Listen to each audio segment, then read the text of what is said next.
O conto a seguir foi lido especialmente aos que possuem alguma limitação à leitura, tais como os deficientes visuais, os idosos, os dislexos, entre outros. Se você puder fazer melhor, envie-nos sua gravação para iba@ibamendes.com. Será um prazer publicá-la em nosso canal.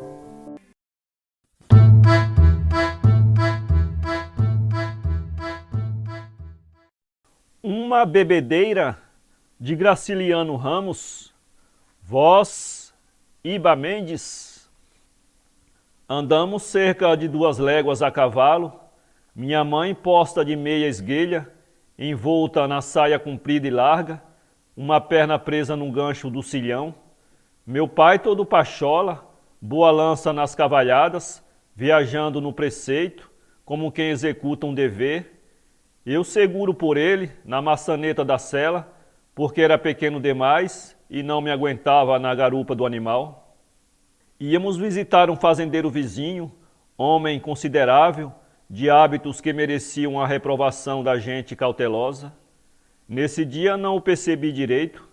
Avistei-o alguns anos depois, na vila próxima, de calça branca, paletó de casimira, chapéu do Chile, botinas lustrosas, guarda-chuva caro, uma libra esterlina pendurada num correntão de ouro, escandalosamente próspero.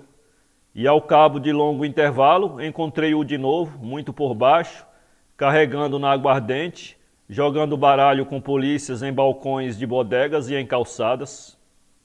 Meus parentes, econômicos em excesso, atribuíam esse desmantelo ao guarda-chuva e à libra esterlina, e também às superfluidades que nos exibiu naquela manhã de verão, os móveis esquisitos, redes alvas de varanda, grossas e macias, trabalhada como rendas, panos limpos, cheirosos, a garrafinha vermelha na selva, rodeada de cálices, objetos que me provocaram admiração. Num meio estranho encabulei, e isto me atazanava. Ainda isento de compromissos, murchava diante de pessoas desconhecidas. Com certeza já me haviam habituado a julgar-me um ente mesquinho. A minha roupa curta era chifrim. Tentei esconder-me, arrastei-me sob os punhos das redes, cocheando, tropeçando, que os sapatos me aperreavam. Em casa eu usava alpercatas, 2 pedaços de sola e correias. Quando me impunham sapatos, era uma dificuldade.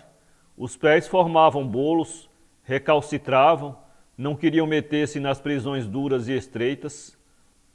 Arrumavam minha força e durante a resistência eu ouvia berros, suportava tabefes e chorava. Um par de borzeguins amarelos, um par de infernos, marcou-me para toda a vida. Ignoro como chegamos à fazenda.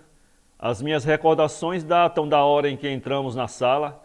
Meu pai e o proprietário sumiram-se, foram cuidar de negócios, numa daquelas conversas cheias de gritos. Minha mãe e eu ficamos cercados de saias. As paredes eram brancas e talvez tenham concorrido para me agravar o embaraço. Defronte da casa, um carro de bois descansava sob a ramagem quase sem folhas de uma árvore alta. Desinteressei-me do carro de bois, igual a outros já vistos, mas desejei que me explicasse a árvore pelada, muito diferente do pé de turco do meu quintal. Guardei silêncio, temeroso, aluí num canto da parede, longe das saias. Minha mãe, entre elas, estava importante. Não reparei na importância. Os sapatos faziam-me esquecer o carro de bois, as redes, as mulheres que adulavam minha mãe, desprezando-a. Julgo que ela se chateava com as gentilezas, não as entendia e bocejava de leve, sisuda, ausente dos que se esforçavam para obsequiá-la. Havia uma senhora idosa e várias moças, uma grande, morena, barulhenta, outras que se escondiam por detrás dela, secundárias, hoje obliteradas. Riam, mexiam, animavam-se. Não sei como de repente me vi no meio do bando rumoroso. Sei que me afastaram da parede e os sapatos deixaram de magoar-me os dedos e os calcanhares. Escancharam-me numa das redes, perto da senhora velha, e penso que me consideraram digno de interesse. Aí trouxeram a bandeja, a garrafinha de licor e os cálices.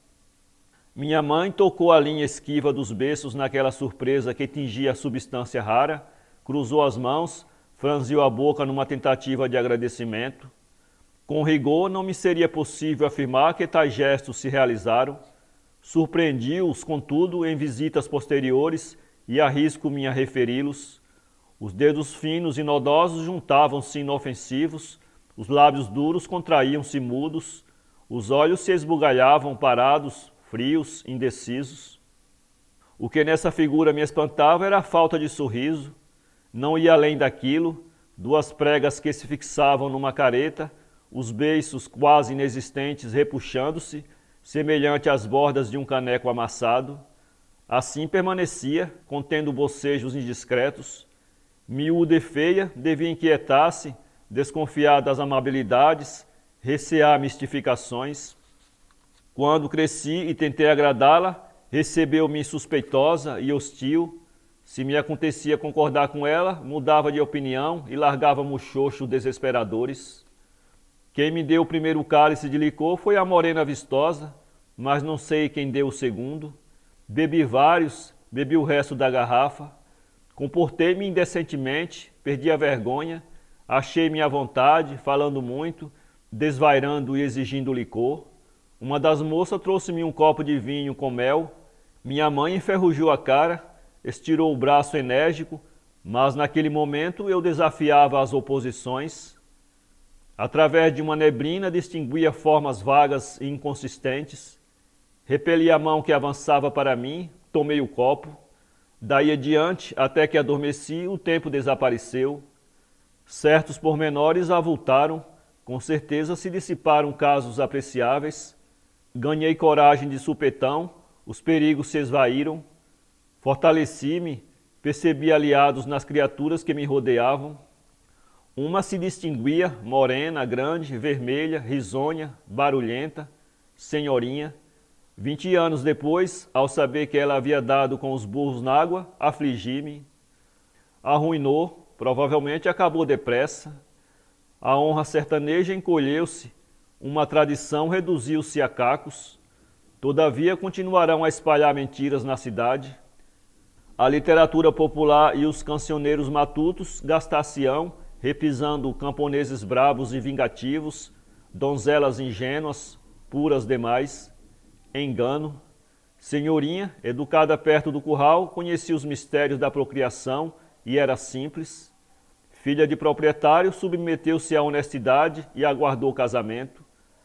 Mas as dívidas se avolumaram, a fazenda se despovoou, tombaram as cercas, o coronel, sem correntão nem guarda-chuva, aderiu à canalha, e senhorinha renunciou à virtude, infringiu a moral, curvou-se à lei do instinto.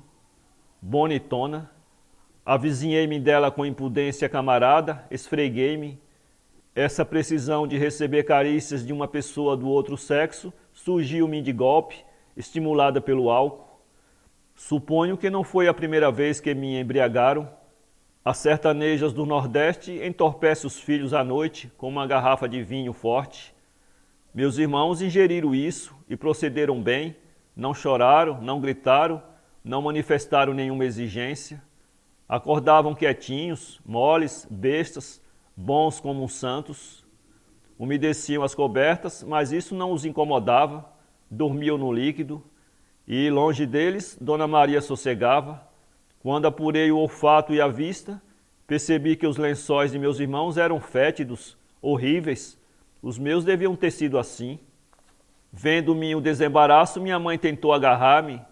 Não me considerando bastante seguro na rede, ergui-me trôpego, arrastei a senhora velha, desejei exprimir-lhe simpatia. Chegamos a um marquesão, sentamo-nos, deitei familiarmente a cabeça nas pernas da mulher. Os objetos esfumavam-se, entre eles remota, quase imperceptível, a árvore que se despojava no pátio, junto ao carro de bois. Voltou-me a escuridão, apontei com desânimo a planta calva, gaguejei. Minha filha, que pau é aquele? Obtive a informação e ao cabo de minutos tornei a perguntar. Minha filha, que pau é aquele? Veio novamente a resposta. Mas a necessidade de instruir-me acendia-se e apagava-se, faiscava-me no interior como um vagalume. Estranha loquacidade inutilizava o silêncio obtuso que me haviam imposto. O animalzinho bisonho papagueava e gargalhadas estrugiam na sala, abafando a quisilia de minha mãe. Essa potência baqueava. Não me ocorria que ela se restabelecesse, voltasse comigo à casa triste, me fustigasse e puxasse as orelhas. Parecia-me que as moças ruidosas e a senhora encanecida iriam no futuro trazer minha garrafinha, os cálices e a bandeja, escutar-me os devaneios. Quando meu pai regressou, eu me achava num momento de evasão, indiferente às censuras, nos joelhos de uma desconhecida, tagarelando com outras desconhecidas encantadoras, meio invisíveis no espesso nevoeiro que me envolvia. Para ler esse conto, acesse www.poeteiro.com.